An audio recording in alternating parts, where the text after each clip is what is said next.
Chapter 4D, The Place of No Pity.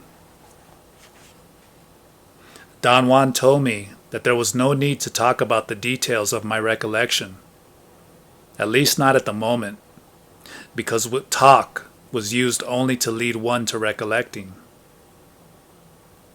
Once the assemblage point moved, the total experience was relived. He also told me the best way to assure a complete recollection was to walk around. And so both of us stood up, walked very slowly and in silence, following a trail in those mountains until I had recollected everything.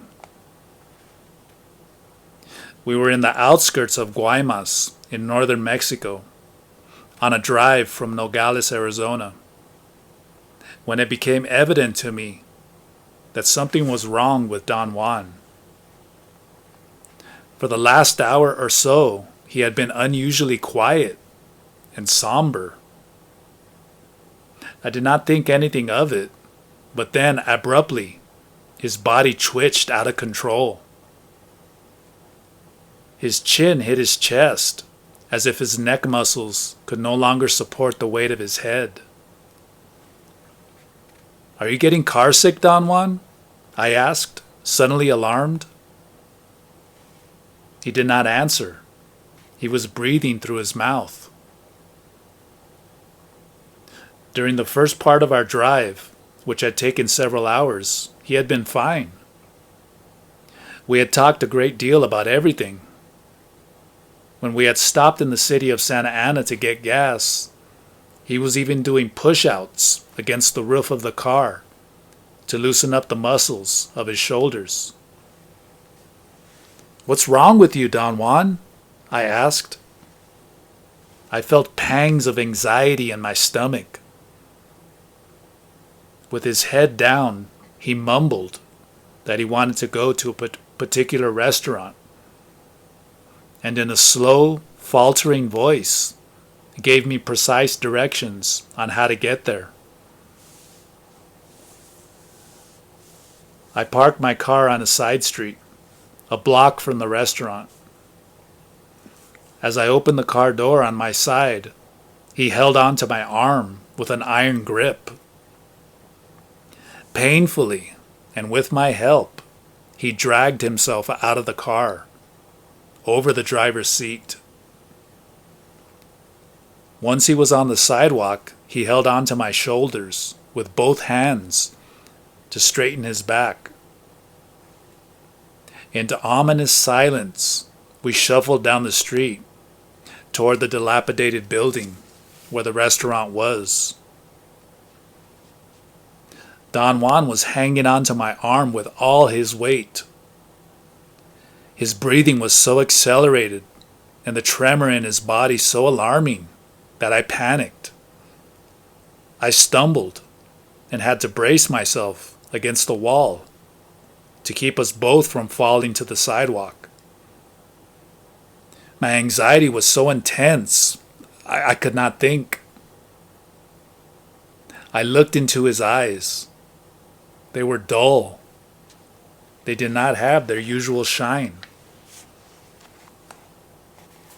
We clumsily entered the restaurant, and a solicitous waiter rushed over, as if on cue, to help Don Juan. "How are you feeling today?" he yelled into Don Juan's ear.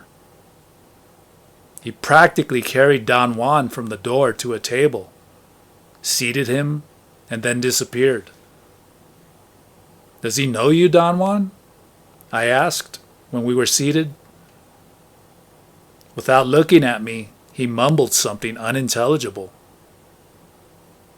I stood up and went to the kitchen to look for the busy waiter. "Do you know the old man I am with?" I asked when I was able to corner him. "Of course I know him," he said with the attitude of someone who has just enough patience to answer one question. "He's the old man who suffers from strokes." That statement settled things for me. I knew then that Don Juan had suffered a mild stroke, while we were driving. There was nothing I could have done to avoid it, but I felt helpless and apprehensive. The feeling that the worst had not yet happened made me feel sick to my stomach. I went back to the table and sat down in silence.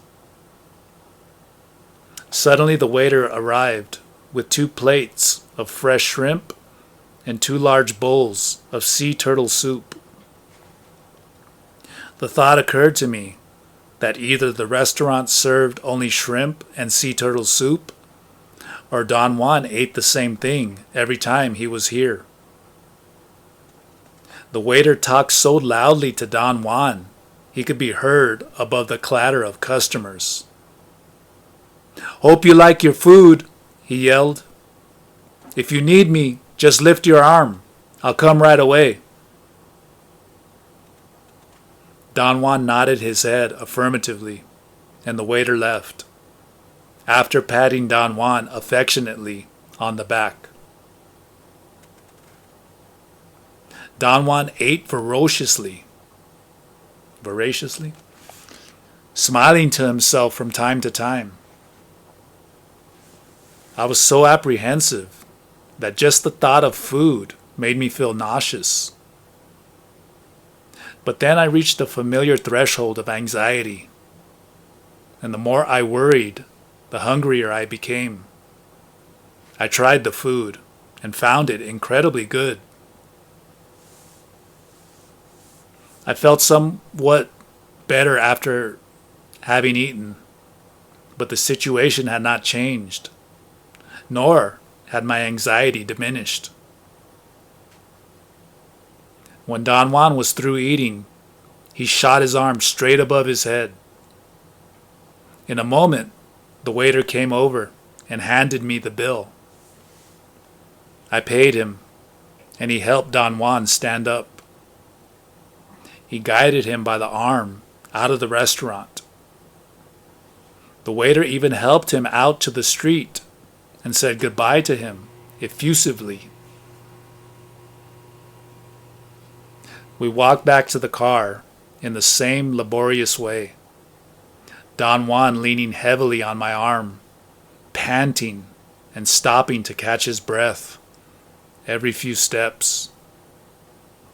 The waiter stood in the doorway as if to make sure I was not going to let Don Juan fall. Don Juan took 2 or 3 full minutes to climb into the car. "Tell me, what can I do for you, Don Juan?" I pleaded. "Turn the car around," he ordered in a faltering, barely audible voice. "I want to go to the other side of town, to the store. They know me there too. They are my friends." I told him I had no idea what store he was talking about. He mumbled incoherently and had a tantrum. He stamped on the floor of the car with both feet. He pouted and actually drooled on his shirt. Then he seemed to have an instant of lucidity. I got extremely nervous, watching him struggle to arrange his thoughts. He finally succeeded in telling me how to get to the store. My discomfort was at its peak. I was afraid that the stroke Don Juan had suffered was more serious than I thought. I wanted to be rid of him, to take him to his family or his friends, but I did not know who they were. I did not know what else to do. I made a U-turn and drove to the store, which he said was on the other side of town. I wondered about going back to the restaurant to ask the waiter if he knew Don Juan's family. I hoped someone in the store might know him. The more I thought about my predicament, the sorrier I felt for myself. Don Juan was finished. I had a terrible sense of loss, of doom. I was going to miss him, but my sense of loss was offset by my feeling of annoyance at being saddled with him at his worst. I drove around for almost an hour looking for the store. I could not find it. Don Juan admitted that he might have had made a mistake, that the store might be in a different town. By then I was completely exhausted and had no idea what to do next. In my normal state of awareness, I always had the strange feeling that I knew more about him than my reason told me. Now, under the pressure of his mental deterioration, I was certain, without knowing why, that his friends were waiting for him somewhere in Mexico, although I did not know where. My exhaustion was more than physical. It was a combination of worry and guilt. It worried me that I was stuck with a feeble old man who might, for all I knew, be mortally ill. And I felt guilty for being so disloyal to him. I parked my car near the waterfront. It took nearly 10 minutes for Don Juan to get out of the car.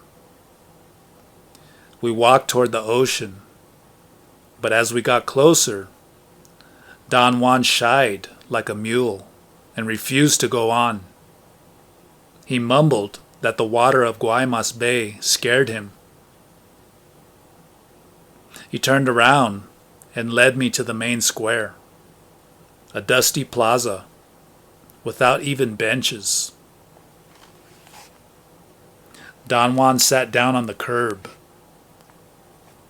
A street cleaning truck went by, rotating its steel brushes, but no water was squirting into them.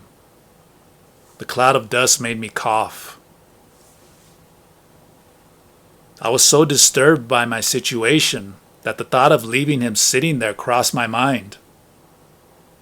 I felt embarrassed at having had such a thought and patted Don Juan's back.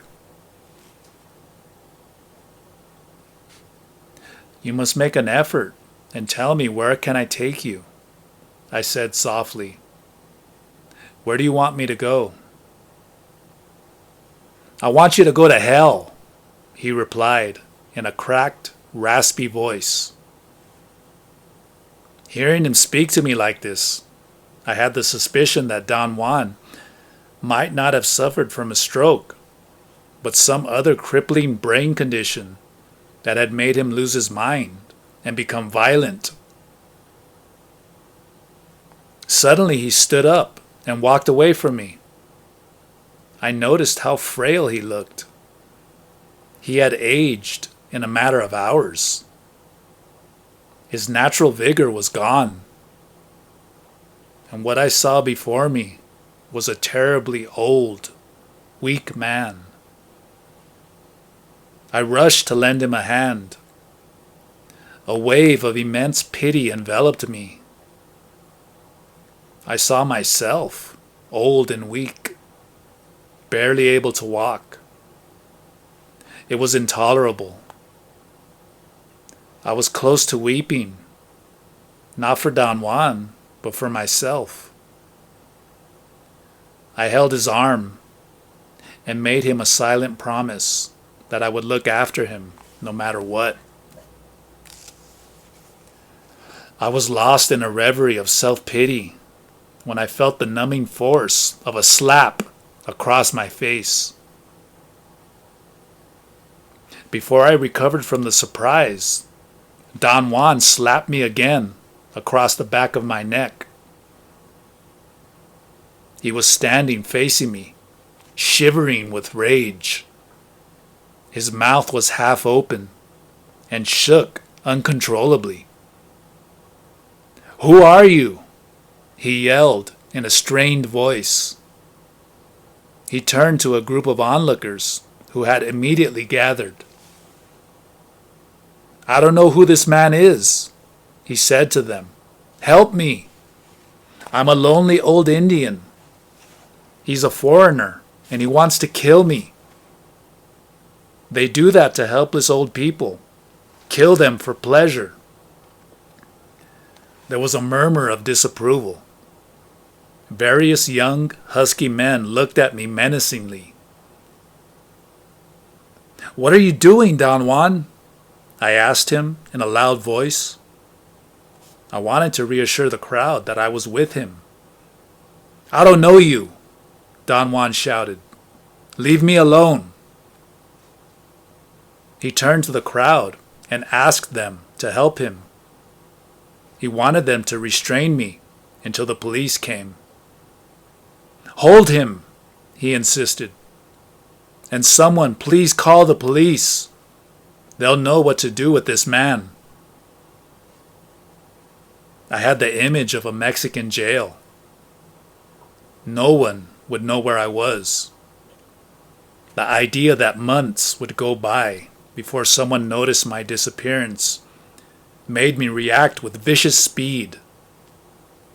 I kicked the first young man who came close to me, then took off at a panicked run. I knew I was running for my life. Several young men ran after me. As I raced toward the main street, I realized that in a small city like Guaymas, there were policemen all over the place, patrolling on foot.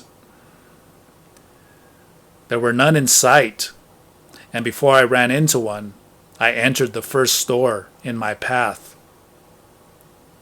I pretended to be looking for curios. The young men running after me went by noisily. I conceived a quick plan to buy as many things as I could. I was counting on being taken for a tourist by the people in the store. Then I was going to ask someone to help me carry the packages to my car. It took me quite a while to select what I wanted. I paid a young man in the store to help me carry my packages. But as I got closer to my car, I saw Don Juan standing by it, still surrounded by people. He was talking to a policeman who was taking notes. It was useless. My plan had failed. There was no way to get to my car. I instructed the young man to leave my packages on the sidewalk. I told him a friend of mine was going to drive by presently to take me to my hotel. He left, and I remained hidden behind the packages I was holding in front of my face, out of sight of Don Juan and the people around him. I saw the policeman examining my California license plates, and that completely convinced me I was done for. The accusation of the crazy old man was too grave, and the fact that I had run away would have only reinforced my guilt in the eyes of any policeman. Besides, I would not have put it past the policeman to ignore the truth just to arrest a foreigner. I stood in a doorway for perhaps an hour. The policeman left, but the crowd remained around Don Juan, who was shouting and agitatedly moving his arms. I was too far away to hear what he was saying, but I could imagine the gist of his fast, nervous shouting. I was in a desperate need of another plan. I considered checking into a hotel and waiting there for a couple of days before venturing out to get my car. I thought of going back to the store and having them call a taxi. I had never had to hire a cab in Guaymas, and I had no idea if there were any. But my plan died instantly with the realization that if the police were fairly competent and had taken Don Juan seriously, they would check the hotels. Perhaps the policeman had left Don Juan in order to do just that. Another alternative that crossed my mind was to get to the bus station and catch a bus to any town along the international border, or to take any bus leaving Guaymas in any direction. I abandoned the idea immediately. I was sure Don Juan had given my name to the policeman, and the police had probably already alerted the bus companies. My mind plunged into blind panic. I took short breaths to calm my nerves. I noticed then that the crowd around Don Juan was beginning to disperse. The policeman returned with a colleague, and the two of them moved away, walking slowly toward the end of the street. It was at that point that I felt a sudden uncontrollable urge. It was as if my body were disconnected from my brain. I walked to my car, carrying all the packages. Without even the slightest trace of fear or concern, I opened the trunk, put the packages inside, then opened the driver's door. Don Juan was on the sidewalk by my car, looking at me absent-mindedly. I stared at him with a thoroughly uncharacteristic coldness. Never in my life had I such a feeling. It was not hatred I felt, or even anger. I was not even annoyed with him. What I felt was not resignation or patience either. And it was certainly not kindness. Rather, it was a cold indifference, a frightening lack of pity. At that instant, I could not have cared less about what happened to Don Juan or myself. Don Juan shook his upper body the way a dog shakes itself dry after a swim. And then, as if all of it had only been a bad dream, he was again the man I knew. He quickly turned his jacket inside out. It was a reversible jacket, beige on one side and black on the other. Now he was wearing a black jacket.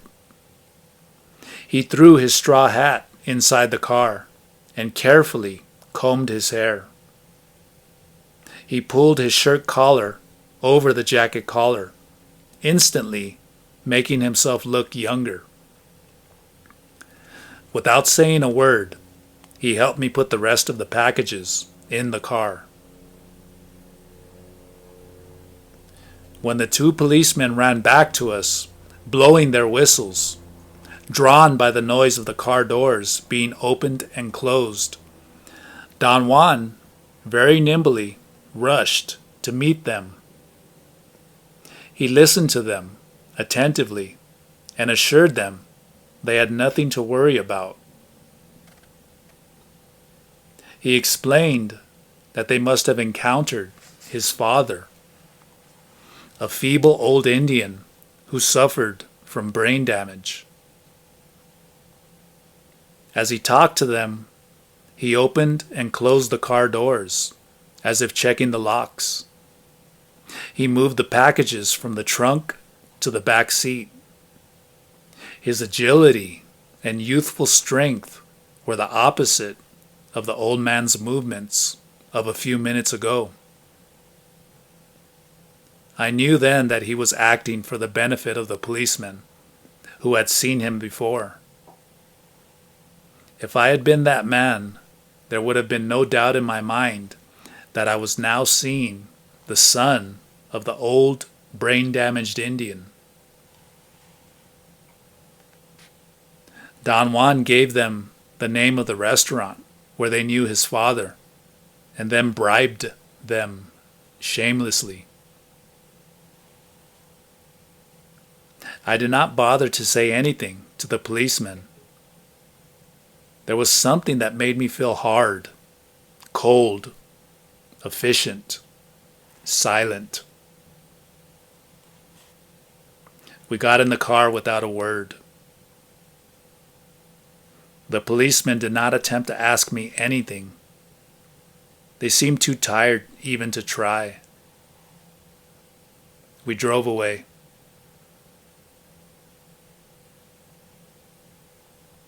"What kind of act did you pull out there, Don Juan?" I asked, and the coldness in my tone surprised me.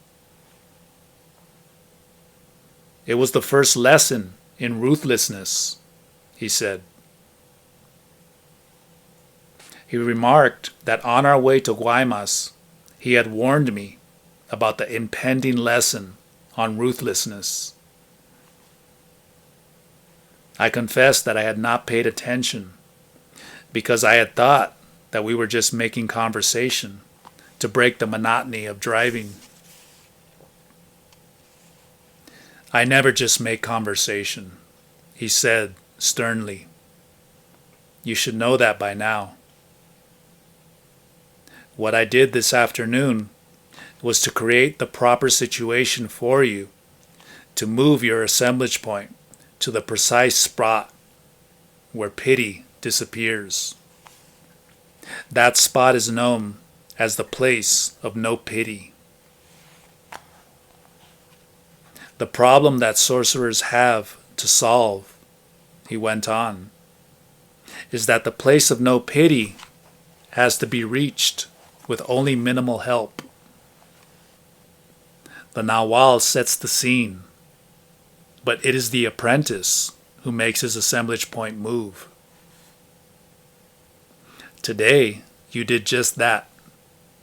I helped you, perhaps a bit overdramatically, by moving my own assemblage point to a specific position that made me into a feeble and unpredictable old man. I was not just acting old and feeble. I was old."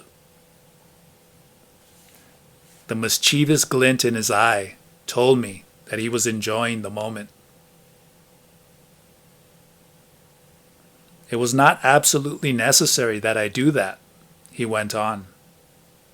"I could have directed you to move your assemblage point without the hard tactics, but I couldn't help myself.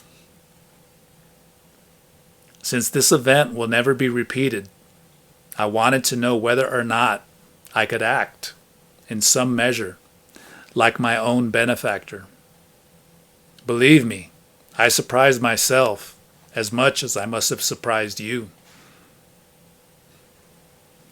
I felt incredibly at ease. I had no problems in accepting what he was saying to me, and no questions, because I understood everything without needing him to explain.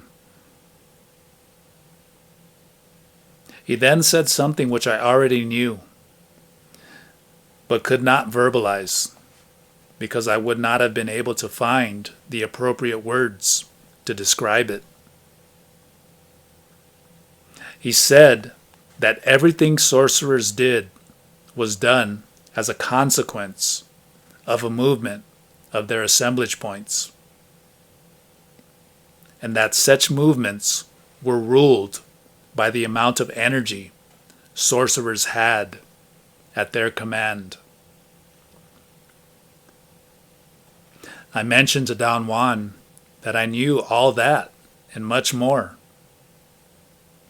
and he commented that inside every human being was a gigantic, dark lake of silent knowledge, which each of us could intuit.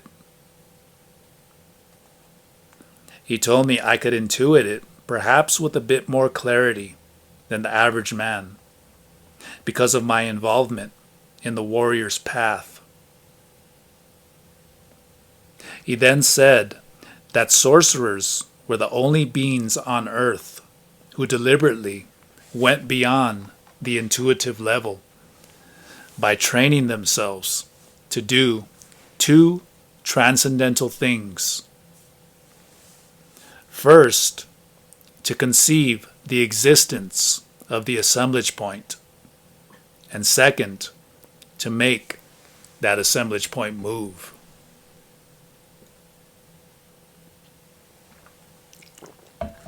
He emphasized over and over that the most sophisticated knowledge sorcerers possessed was of our potential as perceiving beings, and the knowledge that the content of perception depended on the position of the assemblage point.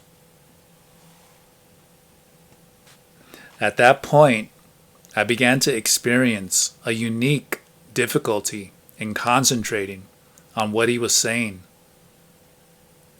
Not because I was distracted or fatigued, but because my mind, on its own, had started to play the game of anticipating his words. It was as if an unknown part of myself were inside me, trying unsuccessfully to find adequate words to voice a thought. As Don Juan spoke, I felt I could anticipate how he was going to express my own silent thoughts. I was thrilled to realize his choice of words was always better than mine could have been. But anticipating his words also diminished my concentration. I abruptly pulled over to the side of the road, and right there I had, for the first time in my life, a clear knowledge of dualism in me. Two obviously separate parts were within my being. One was extremely old, at ease, indifferent. It was heavy, dark, and connected to everything else. It was the part of me that did not care, because it was equal to anything. It enjoyed things with no expectation. The other part was light, new, fluffy, agitated. It was nervous, fast. It cared about itself because it was insecure. It did not enjoy anything, simply because it lacked the capacity to connect itself to anything. It was alone, on the surface, vulnerable. That was the part with which I looked at the world. I deliberately looked around with that part. Everywhere I looked, I saw extensive farmlands. And that insecure, fluffy, and caring part of me got caught between being proud of the industriousness of man and being sad at the sight of the magnificent old Sonoran desert turned into an orderly scene of furrows and domesticated plants. The old, dark, heavy part of me did not care, and the two parts entered into a debate. The fluffy part wanted the heavy part to care, and the heavy part wanted the other one to stop fretting and to enjoy. "Why did you stop?" Don Juan asked. His voice produced a reaction, but it would be inaccurate to say that it was I who reacted. The sound of his voice seemed to solidify the fluffy part, and suddenly I was recognizably myself. I described to Don Juan the realization I had just had about my dualism. As he began to explain it in terms of the position of the assemblage point, I lost my solidity. The fluffy part became as fluffy as it had been when I first noticed my dualism. And once again, I knew what Don Juan was explaining. He said that when the assemblage point moves and reaches the place of no pity, the position of rationality and common sense becomes weak. The sensation I was having of an older, dark, silent side was a view of the antecedents of reason. I know exactly what you are saying, I told him. I know a great number of things, but I can't speak of what I know. I don't know how to begin. I have mentioned this to you already, he said. What you are experiencing and call dualism is a view from another position of your assemblage point. From that position, you can feel the older side of man. And what the older side of man knows is called silent knowledge. It's a knowledge that you cannot yet voice. Why not? I asked. Because in order to voice it, it is necessary for you to have and use an inordinate amount of energy, he replied. You don't at this time have that kind of energy to spare. Silent knowledge is something that all of us have, he went on.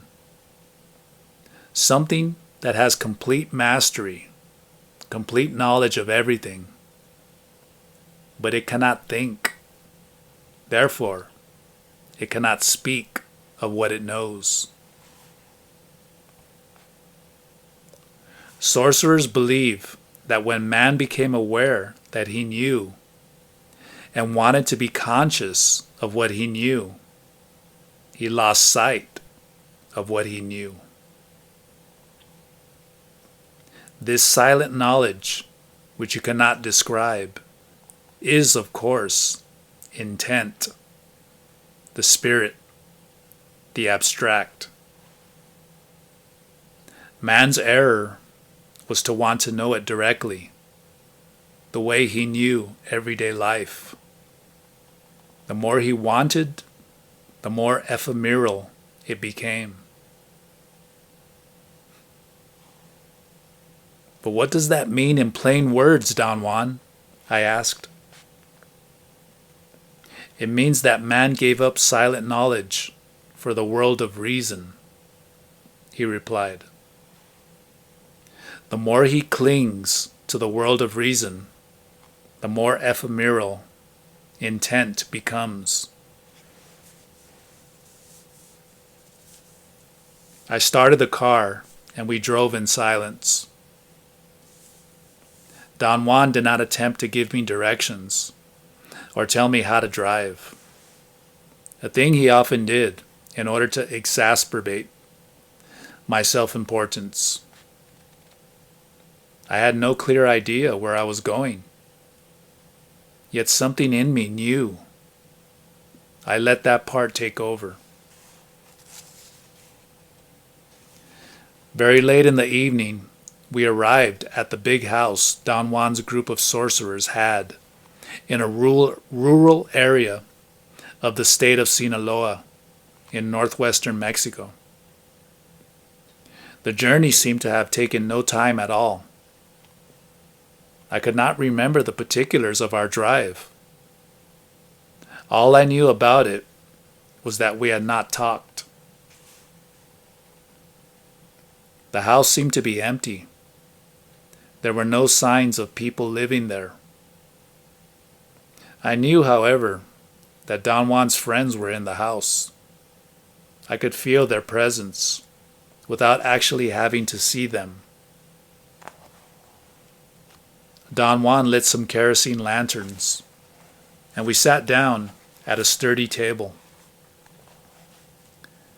It seemed that Don Juan was getting ready to eat. I was wondering what to say or do when a woman entered noisily and put a large plate of food on the table. I was not prepared for her entrance, and when she stepped out of the darkness into the light, as if she had materialized out of nowhere, I gasped involuntarily. "Don't be scared, it's me, Carmela," she said, and disappeared, swallowed again by the darkness. I was left with my mouth open in mid-scream. Don Juan laughed so hard that I knew everybody in the house must have heard him. I half expected them to come, but no one appeared. I tried to eat, but I was not hungry. I began to think about the woman. I did not know her. That is, I could almost identify her, but I could not quite work my memory of her out of the fog that obscured my thoughts. I struggled to clear my mind. I felt that it required too much energy, and I gave up. Almost as soon as I had stopped thinking about her, I began to experience a strange, numbing anxiety. At first I believed that the dark, massive house and the silence in and around it were depressing.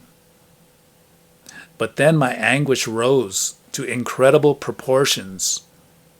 Right after, I heard the faint barking of dogs in the distance. For a moment, I thought that my body was going to explode. Don Juan intervened quickly. He jumped to where I was sitting and pushed my back until it cracked. The pressure on my back brought me immediate relief.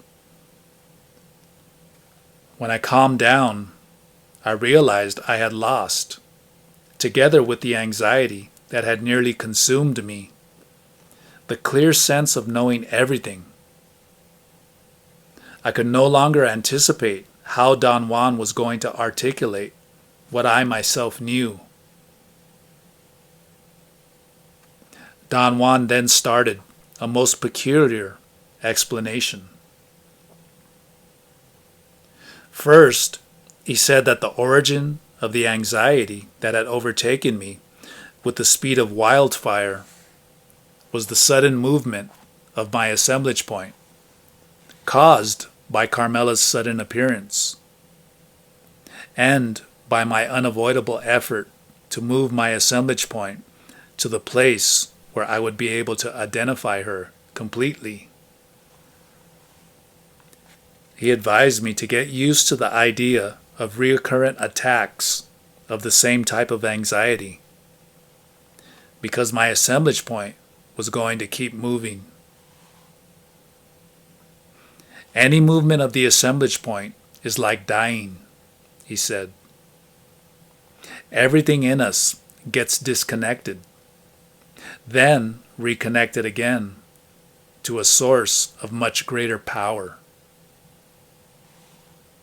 That amplification of energy is felt as a killing anxiety. "What am I to do when this happens?" I asked. "Nothing," he said. "Just wait. The outburst of energy will pass. What's dangerous is not knowing what is happening to you.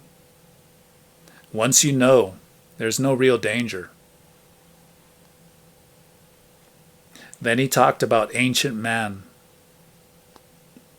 He said that ancient man knew, in the most direct fashion, what to do and how best to do it.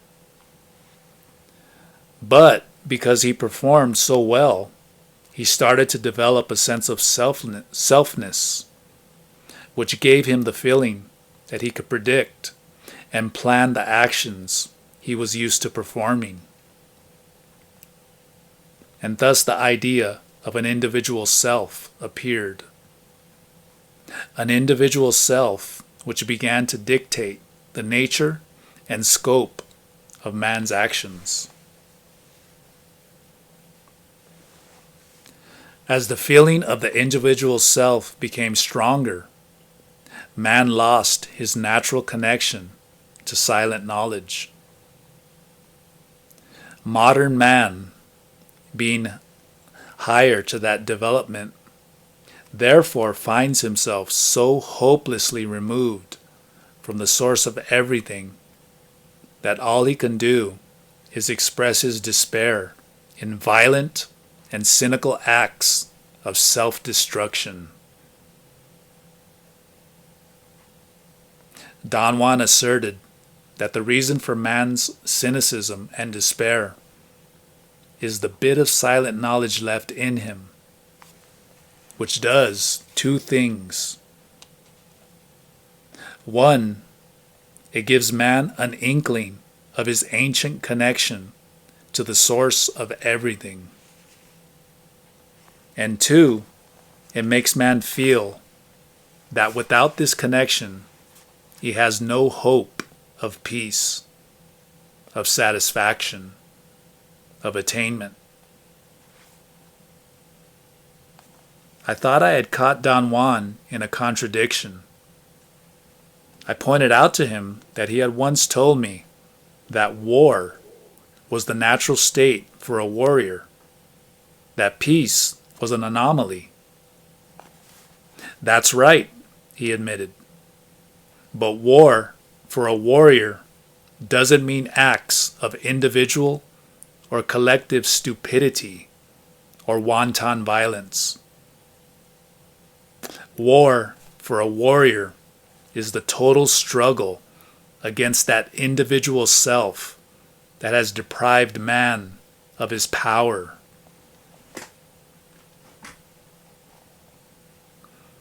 Don Juan said then that it was time for us to talk further about ruthlessness, the most basic premise of sorcery. He explained that sorcerers had discovered that any movement of the assemblage point meant a movement away from the excessive concern with that individual self, which was the mark of modern man. He went on to say that sorcerers believed it was the position of the assemblage point which made modern man a homicidal egotist, a being totally involved with his self-image. Having lost hope of ever returning to the source of everything, man sought solace in his selfness. And in doing so, he succeeded in fixing his assemblage point in the exact position to perpetuate his self-image. It was therefore safe to say that any movement of the assemblage point away from its customary position resulted in a movement away from man's self-reflection and its concomitant self-importance. Don Juan described self-importance as the force generated by man's self-image. He reiterated that it is that force which keeps the assemblage point fixed where it is at present. For this reason, the thrust of the warrior's way is to dethrone self-importance. And everything sorcerers do is toward accomplishing this goal. He explained that sorcerers had unmasked self-importance and found that it is self-pity masquerading as something else. It doesn't sound possible, but that is what it is. he said. Self-pity is the real enemy and the source of man's misery. Without a degree of pity for himself, man could not afford to be as self-important as he is. However, once the force of self-importance is engaged, it develops its own momentum. And it is this seemingly independent nature of self-importance which gives it its fake sense of worth. His explanation, which I would have found incomprehensible under normal conditions, seemed thoroughly cogent to me. But because of the duality in me, which still pertained, it appeared a bit simplistic. Don Juan seemed to have aimed his thoughts and words at a specific target, and I, in my normal state of awareness, was that target. He continued his explanation, saying that sorcerers are absolutely convinced that by moving our assemblage points away from their customary position, we achieve a state of being which could only be called ruthlessness. Sorcerers knew, by means of their practical actions, that as soon as their assemblage points move, their self-importance crumbles. Without the customary position of their assemblage points, their self-image can no longer be sustained. And without the heavy focus on that self-image, they lose their self-compassion, and with it, their self-importance. Sorcerers are right, therefore, in saying that self-importance is merely self-pity in disguise. He then took my experience of the afternoon and went through it step by step. He stated that a Nahual, in his role as leader or teacher, has to behave in the most efficient, but at the same time, most impeccable way. Since it is not possible for him to plan the course of his actions rationally, the Nahual always lets the spirit decide his course. For example, he said he had no plans to do what he did until the spirit gave him an indication. Very early that morning, while we were having breakfast in Nogales, he urged me to recall the event and tell him what I could remember. I recalled that during breakfast I got very embarrassed because Don Juan made fun of me. Think about the waitress, Don Juan urged me. All I can remember about her is that she was rude. But what did she do? He insisted. What did she do while she waited to take our order? After a moment's pause, I remembered that she was a hard-looking young woman who threw the menu at me and stood there, almost touching me, silently demanding that I hurry up and order. While she waited, impatiently tapping her big foot on the floor, she pinned her long black hair up on her head. The change was remarkable. She looked more appealing, more mature. I was frankly taken by the change in her. In fact, I overlooked her bad manners because of it. That was the omen, Don Juan said. Hardness and transformation were the indication of the spirit.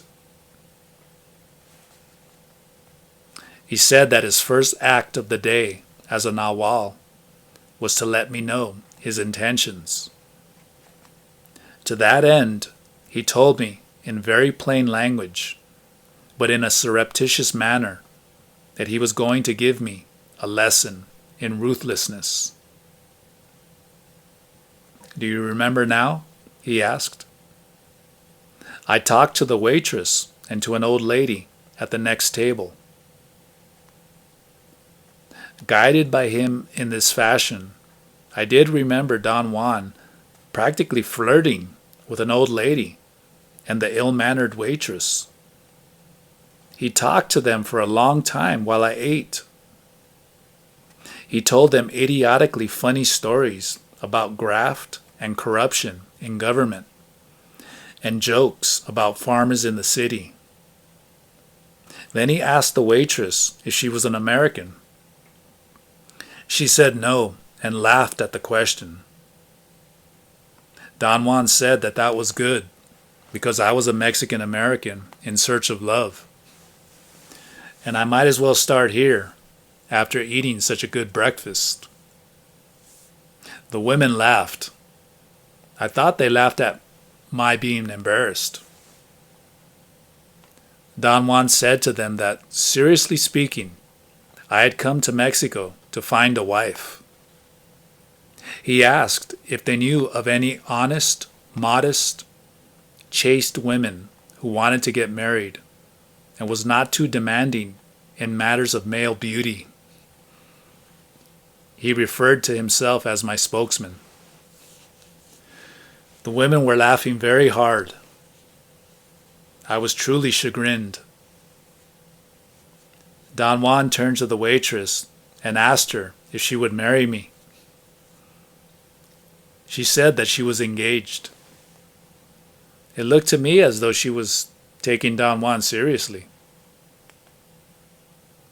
"Why don't you let him speak for himself?" the old lady asked Don Juan.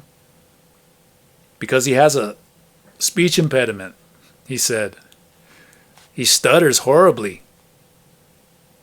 The waitress said that I had been perfectly normal when I ordered my food.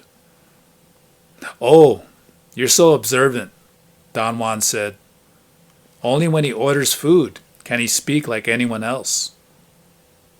I've told him time and time again that if he wants to learn to speak normally, he has to be ruthless. I brought him here to give him some lessons in ruthlessness." "Poor man," the old woman said. "Well, we'd better get going if we are going to find love for him today," Don Juan said as he stood to leave. "You're serious about this marriage business," the young waitress said to Don Juan. "You bet," he replied. "I'm going to help him to get what he needs so he can cross the border and go to the place of no pity." I thought Don Juan was calling either marriage or the USA the place of no pity. I laughed at the metaphor and stuttered horribly for a moment, which scared the woman half to death and made Don Juan laugh hysterically.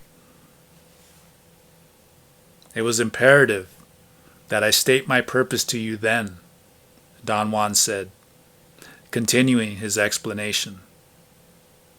"I did, but it bypassed you completely, as it should have." He said that from the moment the Spirit manifested itself, every step was carried to its satisfactory completion with absolute ease, and my assemblage point reached the place of no pity. When, under the stress of his transformation, it was forced to abandon its customary place of self-reflection. The position of self-reflection, Don Juan went on, forces the assemblage point to assemble a world of sham compassion, but of very real cruelty and self-centeredness. In that world, the only real feelings are those convenient for the one who feels them. For a sorcerer, ruthlessness is not cruelty. Ruthlessness is the opposite of self-pity or self-importance. Ruthlessness is sobriety.